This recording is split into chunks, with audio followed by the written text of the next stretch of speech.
दोस्तों, आज की इस वीडियो में हम बात करने वाले हैं कि कैसे एक बेटा अपने अंधे माता पिता की सेवा करता था। यह कहानी आप ध्यान लगाकर सुने। दोस्तों, यह सच्ची घटना पर आधारित है। तो दोस्तों, कहते हैं ना, जो बेटा अपने माता पिता का चरण पकड़कर चलता है उसे इस दुनिया में कोई भी ताकत हरा नहीं सकती। इसलिए आप लोग भी अपने माता पिता का चरण पकड़कर चले। तो चलिए कहानी की शुरुआत करते हैं। यह कहानी त्रेता युग की है। उस समय श्रवण कुमार नाम का एक बालक था।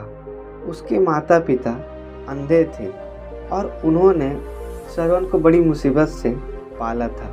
श्रवण कुमार बचपन से ही अपने माता पिता का आदर और सेवा करता था।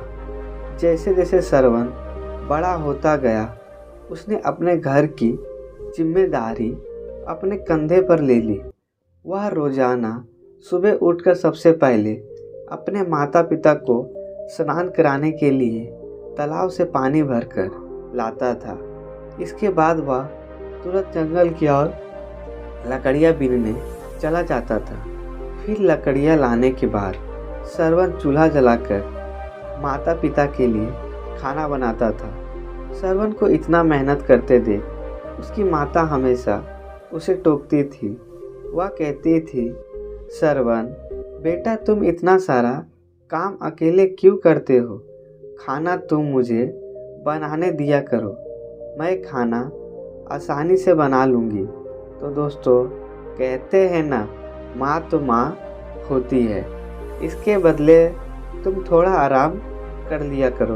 माँ की इन बातों को सुनकर श्रवण कुमार कहता है, नहीं माँ, मैं ये सारे काम आप लोगों के लिए ही तो करता हूँ।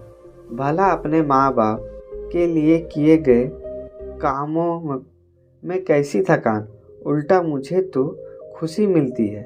श्रवण की इन बातों को सुनकर उसकी माँ भावुक हो गई और वो रोज भगवान से प्रार्थना करने लगी कि हे प्रभु, इतना ध्यान रखने वाला श्रवण जैसा बेटा हर माता पिता के घर में पैदा हो। श्रवण के माता पिता नियमित रूप से भगवान की आराधना करते थे। वह उनके लिए फूल और पूजा की अन्य सामग्री लाता, फिर खुद भी बिना देर किए माता पिता के साथ पूजा में शामिल हो जाता था। श्रवण कुमार धीरे धीरे बड़ा हुआ और जल्दी से घर के कार्य को ख़त्म करके बाहर काम पर निकल जाता था। एक दिन श्रवण अपने माता पिता के साथ बैठा हुआ था। तभी उन्होंने श्रवण से कहा, बेटा, तुमने हमारी हर ख्वाहिश पूरा की है। अब हमारी केवल एक ही इच्छा है जिसे हम पूरी करना चाहते हैं। यह सुन श्रवण ने उनसे पूछा कि ऐसी कौन सी इच्छा बाकी है जिसे आप पूरा करना चाहते हो? आप केवल आदेश दें, मैं आपकी हर ख्वाहिश को पूरा करूंगा। इस पर श्रवण के पिता ने कहा, बेटा, अब हम बूढ़े हो चुके हैं और हम चाहते हैं कि मरने से पहले हम तीर्थ यात्रा के लिए जाएं। भगवान के शरण में जाकर हमें सुकून की प्राप्ति होगी। अपने माता पिता की बात सुनकर श्रवण कुमार सोचने लगा कि उनकी इस इच्छा को वो कैसे पूरा करेगा। उस समय बस और ट्रेन की सुविधा भी नहीं थी। साथ ही उसके माता पिता देख भी नहीं सकते थे। ऐसे में उन्हें तीर्थ यात्रा कराना भला कैसे संभव हो पाता? बहुत सोचने के बाद श्रवण को एक तरकीब सूझी। वह तुरंत बाहर गया और वहाँ से 2 बड़ी बड़ी टोकरियाँ ले आया। उसने उन दोनों टोकरी को एक मजबूत डंडे से मोटी रस्सी के सहारे लटकाकर एक बड़ा सा तराजू बना लिया। फिर श्रवण कुमार ने उस तराजू में अपने माता पिता को बैठाया। उसके बाद तराजू को अपने कंधे पर लेकर उन्हें तीर्थ यात्रा पर लेकर निकल पड़ा। वह लगातार कुछ दिनों तक अपने माता पिता को एक के बाद सभी पवित्र स्थलों पर घुमाता रहा।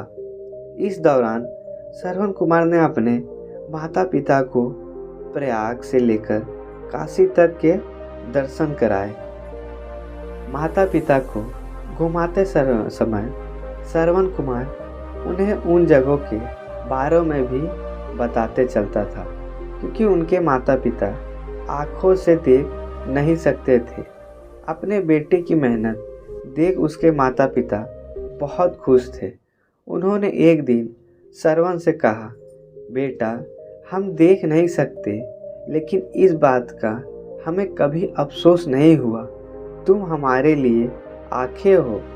तुमने हमें जिस तरह सारे पवित्र स्थानों की कथा सुनाकर उनके दर्शन कराए हैं, ऐसा लगता है जैसे कि हमने सच में प्रभु के दर्शन अपनी आँखों से किए हो। अपनी माता पिता की बात सुनकर श्रवण ने कहा, आप लोग ऐसे बात ना करें। बच्चों के लिए माता पिता कभी बोझ नहीं होते, यह तो बच्चों का धर्म होता है।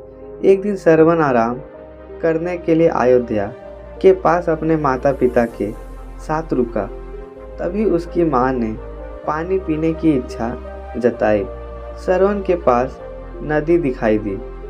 उसने अपने माता पिता को कहा, आप लोग यहाँ आराम करें, मैं अभी पानी लेकर आता। नदी के पास पहुंचकर श्रवण कुमार बोतल में पानी भरने लगा। उसी जंगल में अयोध्या के राजा दशरथ भी शिकारी के लिए पहुँचे हुए थे। पानी की हलचल की आवाज़ सुनकर उनको लगा कि कोई जानवर पानी पीने आया है। उन्होंने बिना देखे ही तीर चला दिया। दुर्भाग्य से वह सीधे श्रवण कुमार को लग गया। तीर लगते ही श्रवण चीख उठा। इसके बाद राजा दशरथ जब अपने शिकार देखने पहुंचे तो वह श्रवण कुमार था। वो तुरंत श्रवण के पास पहुंचे और कहा, मुझसे बहुत बड़ी गलती हो गई है, मुझे माफ़ कर दीजिए।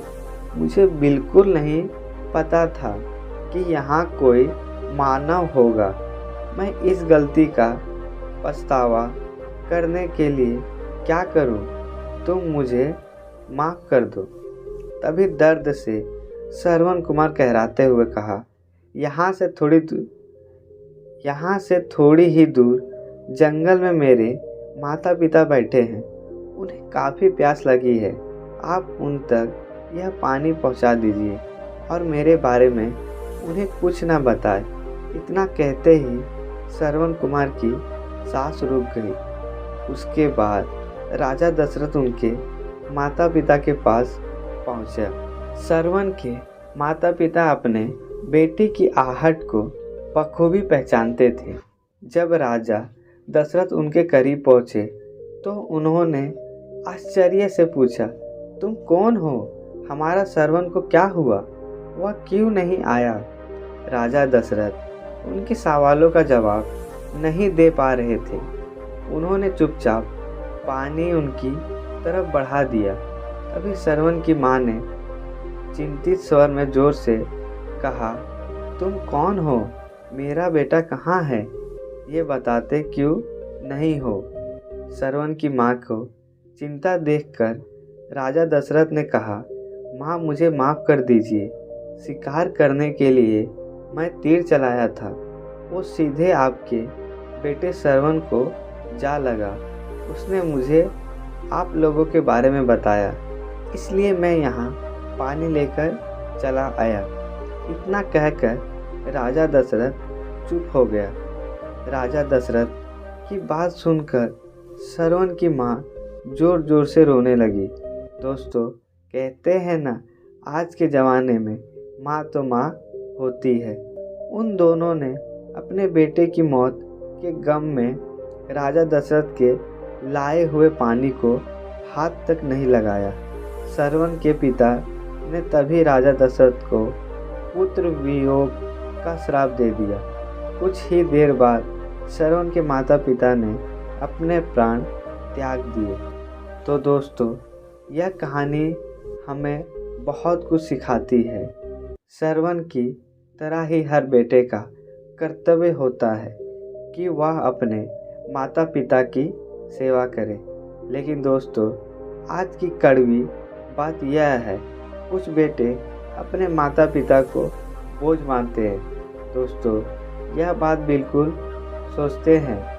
वो लोग अपने माँ बाप की सेवा करने में कोई बड़ा धर्म नहीं मानते। तो दोस्तों, धन्यवाद।